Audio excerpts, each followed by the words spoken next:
It's probably the one piece of tech you use every single day, maybe without even giving it a second thought. You plug in your phone, and boom, it just works. But what if I told you there's a hidden and frankly pretty dangerous story packed inside that little white brick? Yeah, let's get into it. Come on, you've totally been there, right? You lost your original charger or you just need a spare for your bag and you spot one online for a price that seems ridiculously low. It looks the same, it feels kind of the same. So, what's the harm in saving a few bucks? Well, that's the exact question we're going to answer today.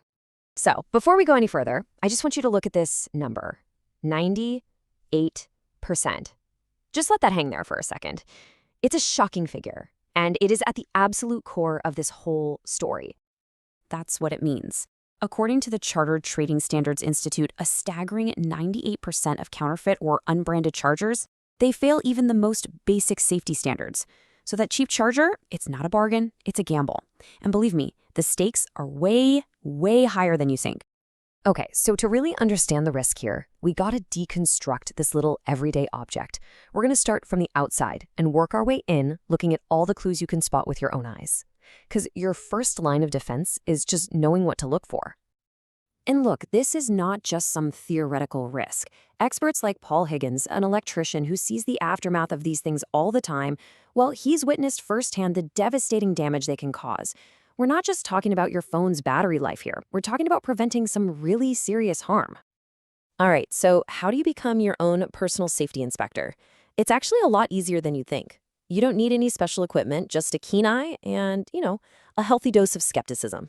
So here it is, your simple 4-point checklist. First step, just look at it. Check the build quality.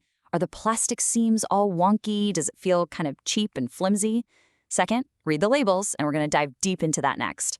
Third, feel the weight. A real charger has a ton of tech packs inside, so it should have some heft to it. Fakes are often suspiciously light.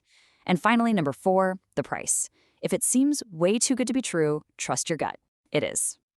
Now, this is where you can really play detective.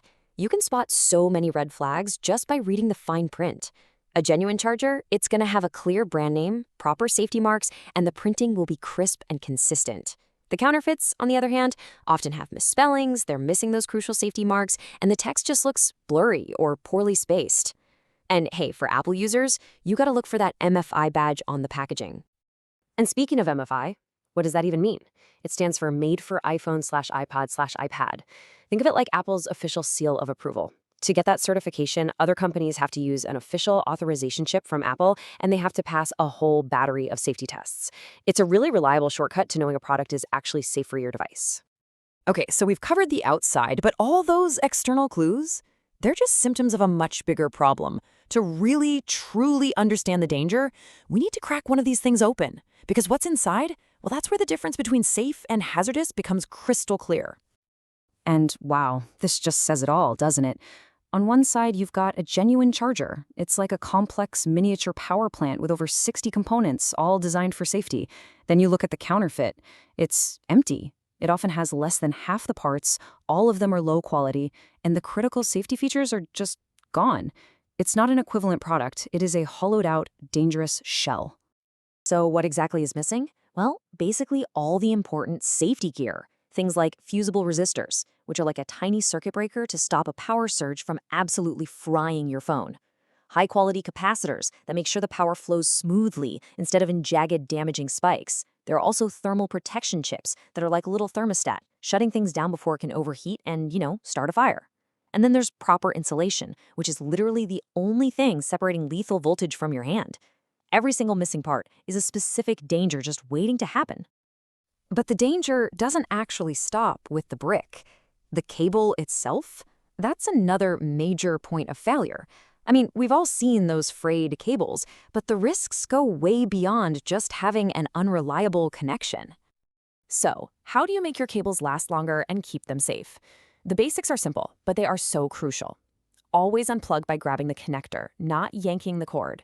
Coil them in loose loops, not tight, sharp bends. And seriously, if you see any exposed wires, stop using it immediately. That is a shock and fire hazard right there. Here's a fascinating little piece of engineering for you. The design of the connector itself involves a pretty interesting trade-off. With Apple's Lightning cable, the delicate wearable parts are on the cable. So if something breaks, hey, you're just replacing a relatively cheap cable. But with USB-C, those little springy parts are inside your phone's port.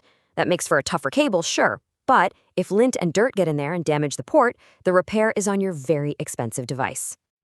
Whew, okay, we have covered a lot, from spotting fakes on the outside to what's missing on the inside and even cable care. So now let's bring it all together into a simple, actionable game plan for keeping your devices and yourself safe.